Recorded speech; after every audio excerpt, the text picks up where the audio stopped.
Assalamualaikum warahmatullahi wabarakatuh. Selamat pagi anak-anak. Waalaikumsalam warahmatullahi wabarakatuh. Selamat pagi, Bu. Selamat pagi, Bu. Baiklah, sebelum kita mulai perkuliahan kali ini, marilah kita awali dengan berdoa bersama-sama. Berdoa menurut kepercayaan masing-masing. Berdoa dimulai.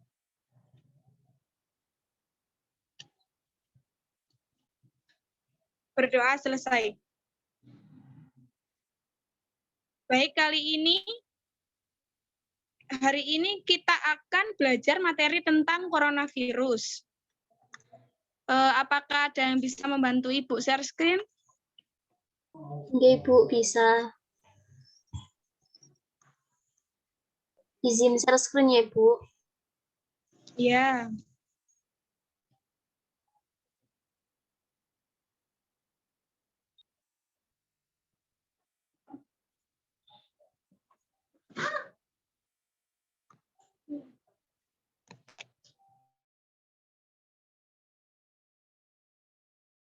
Apakah sudah terlihat, teman-teman? Sudah. Baik, makasih Neliza. Baiklah, untuk tujuan pembelajaran kali ini akan Ibu bacakan, yaitu 1, melatih kemampuan berkomunikasi siswa dengan orang lain. 2, melatih mahasiswa untuk mengidentifikasi jenis-jenis varian atau mutasi virus COVID-19. Yang 3, melatih mahasiswa untuk aktif melalui diskusi belajar kelompok kecil dalam mengidentifikasi gejala orang yang terpapar virus COVID-19. Yang 4, melatih keterampilan berpikir kritis dalam memprediksikan upaya apa yang dapat dilakukan untuk mencegah penyebaran virus COVID-19. Baik, nanti kalian akan saya kelompokkan menjadi 3 kelompok kecil. Yang 1, kelompok 1 akan mengidentifikasi jenis-jenis varian atau mutasi virus COVID-19. Untuk kelompok 2, mengidentifikasi gejala orang yang terpapar virus COVID-19. Yang ketiga, memprediksikan upaya apa yang dapat dilakukan untuk mencegah penyebaran virus COVID-19. Baik, akan Ibu kelompokkan untuk kelompok 1, yaitu Mbak Neliza. Yang kelompok 2, Mbak Hamidah. Untuk kelompok 3, Mbak Nazwa. Kalian akan Ibu beri waktu 1 jam untuk mencari materi dan berdiskusi dengan kelompok kalian. Setelah itu, kalian akan mempresentasikan hasilnya. Apakah bisa dimengerti anak-anak? Bisa, Ibu. Bisa, Ibu. Baik, silakan dikerjakan.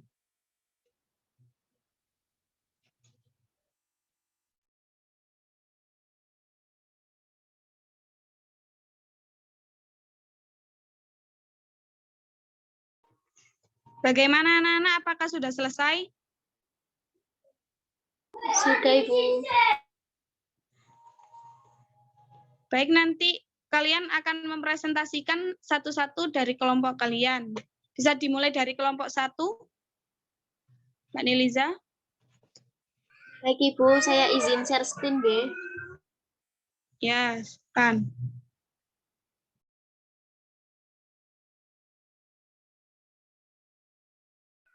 Assalamualaikum warahmatullahi wabarakatuh. Perkenalkan, saya Neliza dengan nomor NIM akhir 067. Sebagai kelompok 1, di sini saya akan memaparkan hasil diskusi kami tentang coronavirus. Coronavirus adalah suatu kelompok virus yang dapat menyebabkan penyakit pada hewan atau manusia. Virus baru dan penyakit yang disebabkan ini tidak dikenal sebelumnya.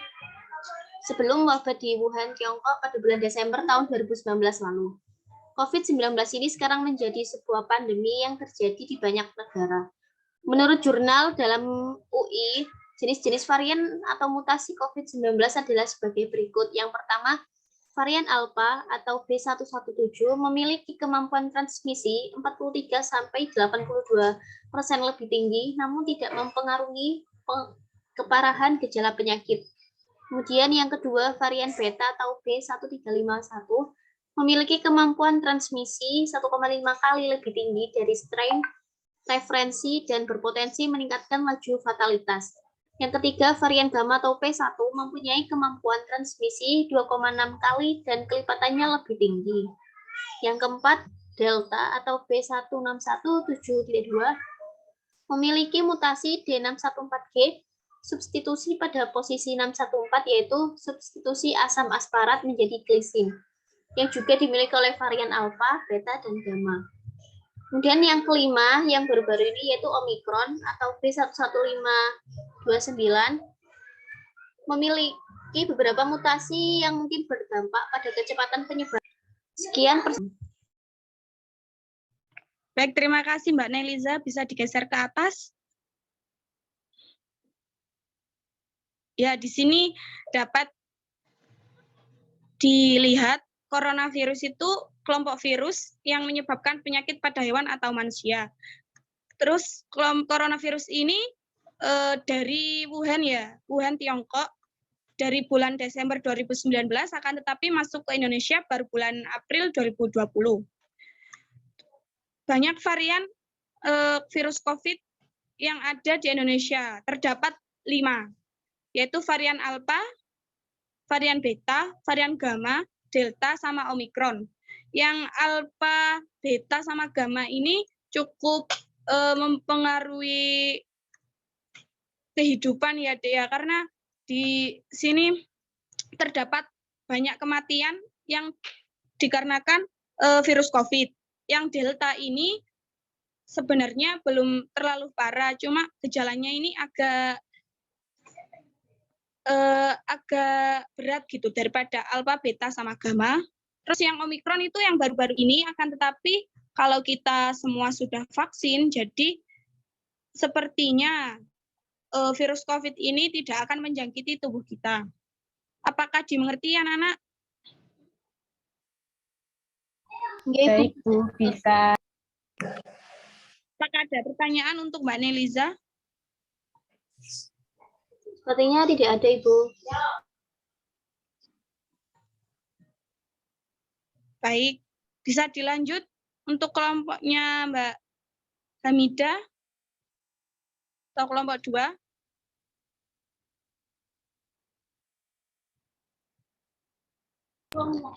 Baik, saya Hamidah Septa Maharani dengan NIM 088 dari kelompok 2, izin mempresentasikan gejala-gejala COVID-19.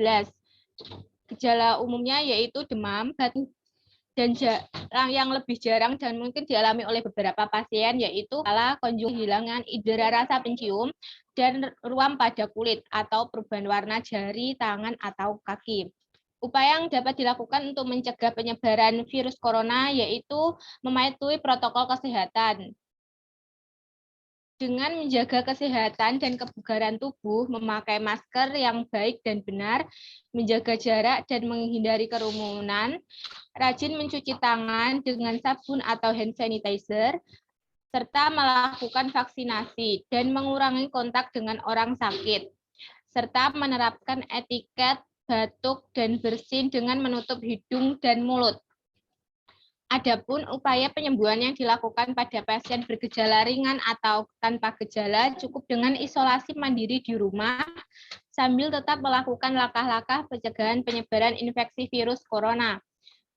Beberapa tindakan yang dapat dilakukan oleh dokter adalah merujuk pasien dengan gejala berat untuk menjalani perawatan dan karantina di rumah sakit rujukan, meresepkan obat pereda demam dan nyeri yang aman dan sesuai dengan kondisi pasien. Yang ketiga, menganjurkan pasien untuk melakukan isolasi mandiri dan istirahat yang cukup. Yang keempat, yaitu menganjurkan pasien untuk banyak minum air untuk menjaga kadar cairan tubuh. Untuk kira-kira begitu, Bu, untuk diskusi dari kelompok 2 mengenai gejala-gejala COVID-19. Baik, Mbak Hamida, terima kasih. Ya, anak-anak dapat dilihat gejala-gejala ini hampir sama ya, sama influenza atau penyakit flu. Terdapat demam, batuk kering, rasa lelah, dan kadang flu, sakit tenggorokan, sakit kepala gitu. Bahkan dulu sempat parno ya, kalau orang flu aja udah dibilang COVID-19. Kadang juga saat mau tes antigen dulu, flu aja itu bisa menjadi positif juga. Dan ya itu tadi, kita juga harus menjaga kesehatan kita. Meskipun flu, berarti kita tidak harus untuk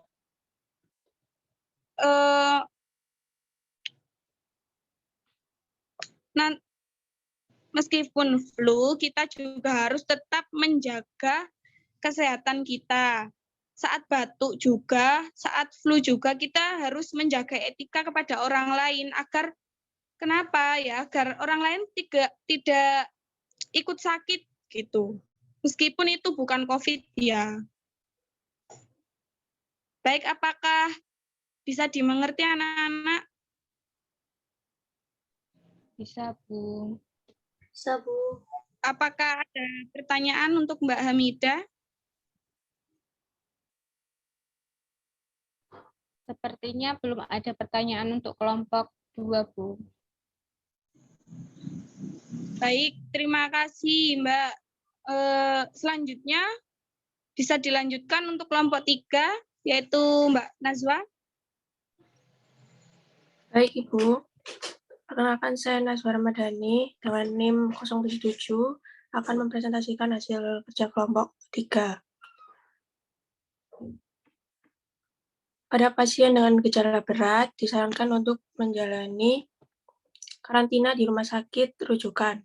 Metode perawatan yang dapat diberikan antara lain seperti pemberian infus cairan agar tetap terhidrasi, pemasangan ventilator atau alat bantu nafas, pemberian obat seperti pengencer darah, anti peradangan, anti-interleukin 6, remdesivir atau favipiravir. Pasien yang terinfeksi virus corona disebabkan oleh bagaimana cara virus tersebut menyebar. Melansir dari WHO, virus COVID-19 dapat menyebar melalui beberapa cara. Yang pertama, melalui droplet, yaitu cairan atau percikan air yang keluar dari saluran pernapasan ketika seseorang batuk maupun bersin. Yang kedua, kontak fisik seperti berjabat tangan adalah salah satu media penularan COVID-19, karena kita tidak pernah tahu ada berapa banyak kuman, virus, maupun bakteri di tangan kita dan lawan bicara. Yang ketiga, penularan virus COVID-19 bisa terjadi saat seseorang menyentuh barang yang mungkin saja sudah terkontaminasi oleh droplet orang lain. Yang keempat, ruangan tertutup dengan ventilasi yang kurang baik menjadi tempat nyaman untuk penyebaran virus.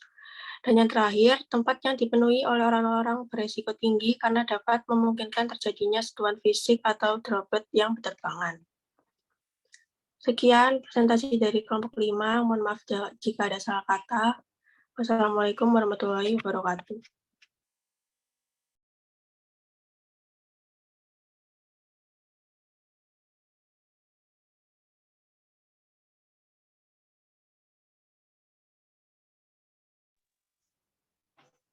Apakah sudah selesai, Mbak Nazwa?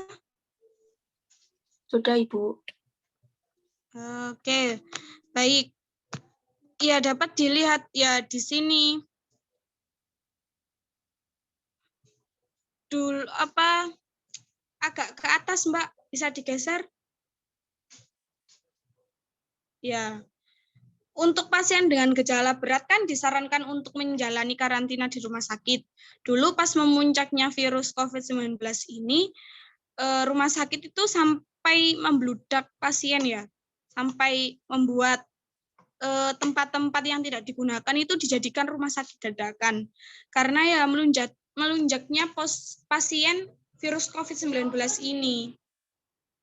Karena virus COVID-19 ini tuh sangat meresahkan gitu ya. Dapat dilihat juga infeksi virus corona itu dapat menyebar dari percikan air atau saluran pernafasan ya, kayak flu, batuk itu juga ya. Terus yang kedua, kontak fisik seperti berjabat tangan.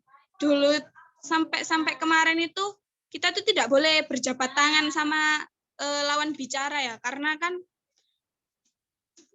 dapat menimbulkan, dapat mempengaruhi apakah ada bakteri di tangan kita atau di tangan lawan bicara. Bisa digeser ke bawah? Ya. Dapat juga menyentuh barang-barang yang mungkin saja sudah terkontaminasi oleh droplet orang lain. Jadi kadang juga kita itu tidak bisa memegang barang itu seenaknya gitu, karena takutnya nanti di situ tuh ada COVID-19. Terus ruangan tertutup dengan ventilasi yang kurang baik menjadi tempat nyaman untuk penyebaran virus. Ya, karena kan tempat tertutup juga kan lembab ya.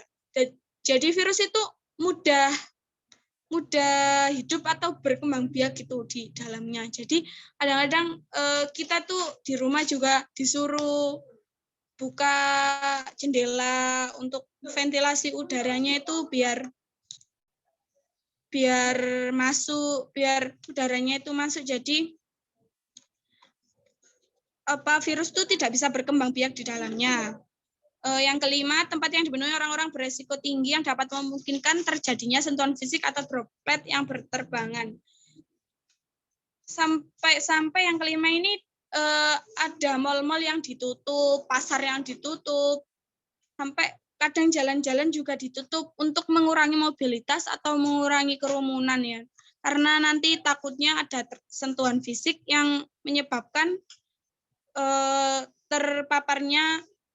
tersebarnya virus COVID dari orang.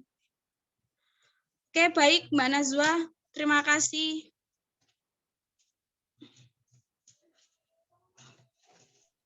Baik, Ibu. Untuk materi kali ini, apakah ada yang bisa menyimpulkan?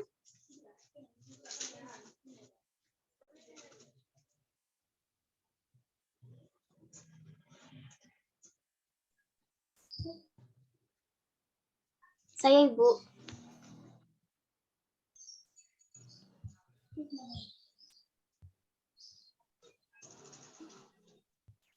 Halo Ibu, apakah suara saya sudah terdengar? Iya, sudah. Ya, saya yang akan memberikan kesimpulan. Jadi kesimpulan pada pembelajaran kali ini yaitu coronavirus adalah virus yang sebentar Ibu.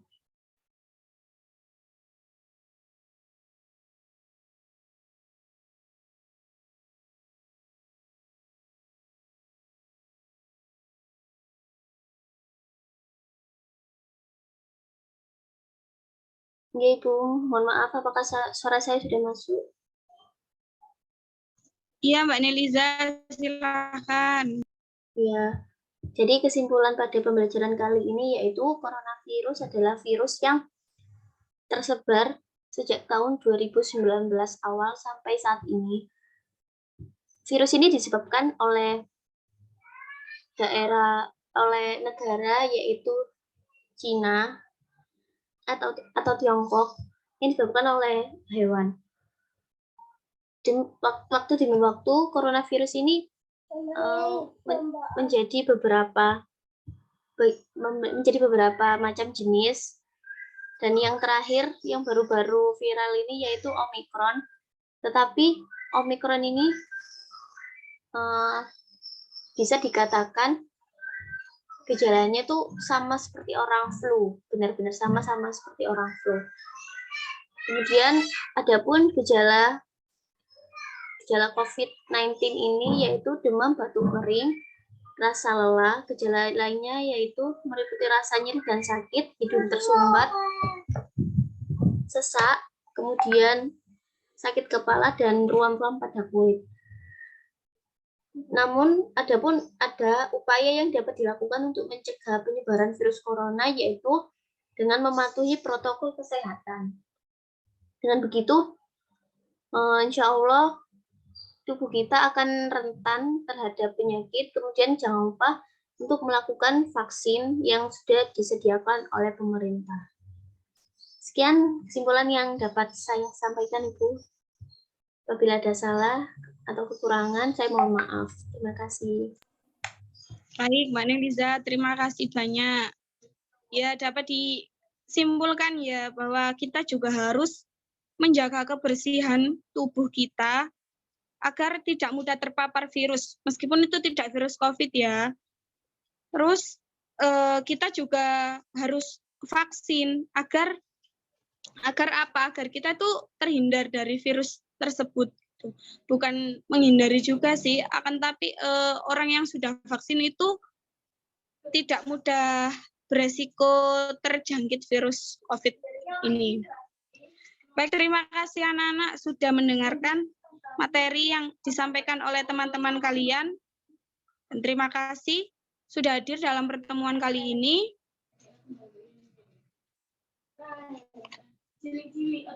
Baik, terima kasih. Ibu akhiri. Assalamualaikum warahmatullahi wabarakatuh. Waalaikumsalam warahmatullahi wabarakatuh. Waalaikumsalam Terima kasih. warahmatullahi wabarakatuh. Terima kasih, Bu.